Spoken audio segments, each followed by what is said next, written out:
नांदतो देव हा आपुल्या अंतरी शोधिसी मानवा राहुळी मंदिरी।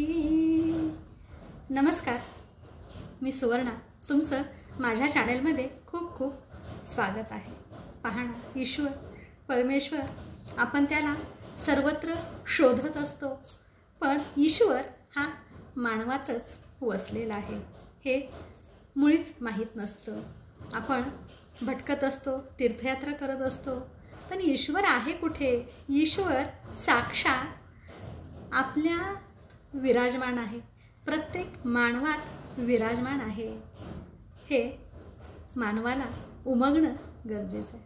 पाहणा, एक 6 वर्षाचं बालक होतं आणि त्याची तीव्र अशी इच्छा होती की मला ईश्वराला भेटायचं आहे, ईश्वरासोबत बसायचं आहे, ईश्वरासोबतच गप्पा गोष्टी करायच्या आहेत आणि त्याच्यासोबतच मला आज जेवण करायचं आहे। मुलगा हट्ट करतो, हट्टाला पेटतो आणि या हट्टात तो काय करतो, ईश्वराला शोधण्यासाठी तो जातो। पण जात असताना सोबत भाकरी बांधून घेतो पिशवीमध्ये।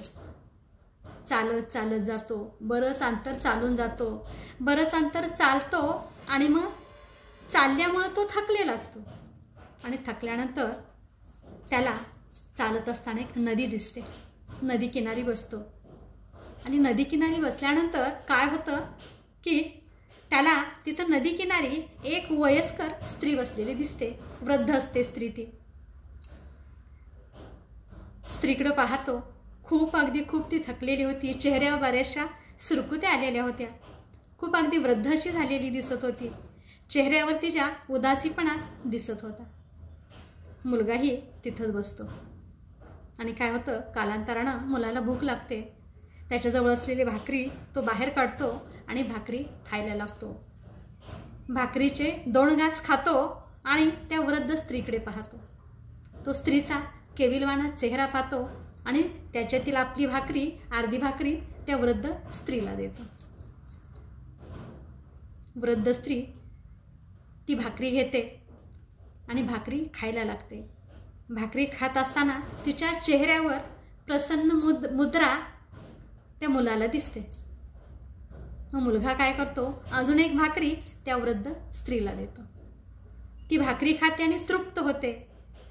तिच्या चेहऱ्यावरचे भाव त्या मुलाला अगदी प्रसन्न करून सोडतात, त्याच्या अंतःकरणापर्यंत ते भाव त्या स्त्रीवरच्या चेहऱ्यावरचे पोचतात।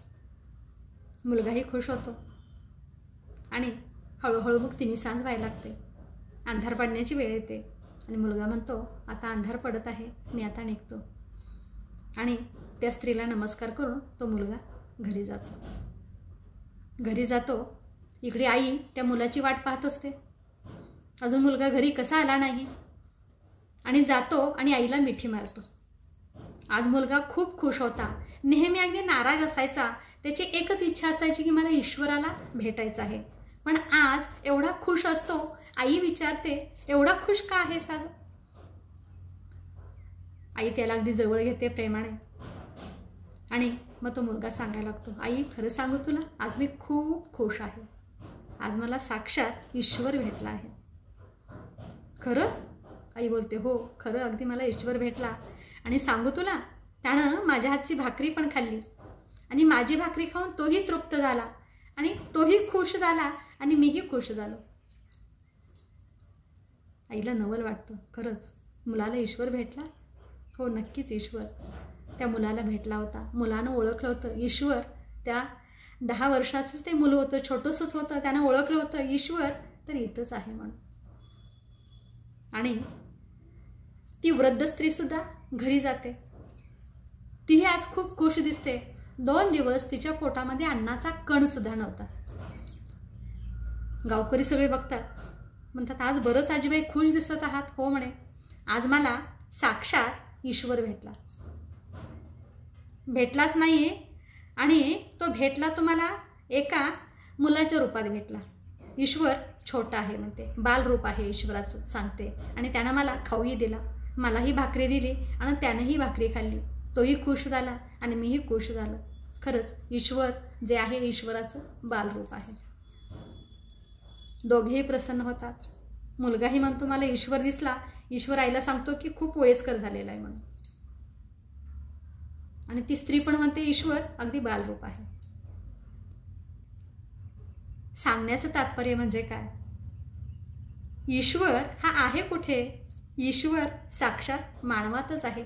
ईश्वरानंच या दोघांना अशा पद्धतीनं एकत्र पाठवलेलं होतं. हे सगळं ईश्वरच करत असतो ना. साक्षात ईश्वर नाही आला तर ईश्वरच काय करत असतो? मदतीसाठी मानवालाच पाठवत असतो. त्याच्या रूपातून तो ईश्वर येत असतो. म्हणजे ईश्वर आहे तो मानवाच्या रूपात आपणाला त्या त्या वेळेला भेटत असतो. त्या त्या प्रसंगानुसार जो भेटतो, जो मनुष्य आपल्या मदतीला येतो, तो साक्षात ईश्वरच असतो. ईश्वराला कुठेही शोधण्याची गरज नाही.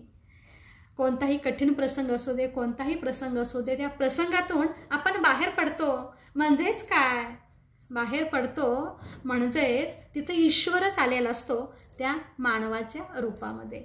म्हणजे ईश्वर हा चराचरात व्यापलेला आहे. प्रत्येक मानवात ईश्वराचा अंश आहे. ईश्वराला शोधण्याची कुठंच गरज नाही. मंदिरात जाण्याची गरज मुळीच नाही. ईश्वर प्रत्येक मानवात आहे. शोधिसी मानवा राऊळी मंदिरी, नांदतो देव हा आपुल्या अंतरी, आपुल्या अंतरी. धन्यवाद सर्वांचाच अगदी मनपूर्वक धन्यवाद. हसत रहा, हसवत रहा, मस्त रहा, मजेत रहा, आनंदी रहा, उत्साही रहा, प्रसन्न रहा आणि प्रेरणासुद्धा देत रहा. चला तोपर्यंत सर्वांनाच पुन्हा एकदा धन्यवाद. पुन्हा भेटूया आपण एका नवीन भागामध्ये नवीन विचार घेऊन.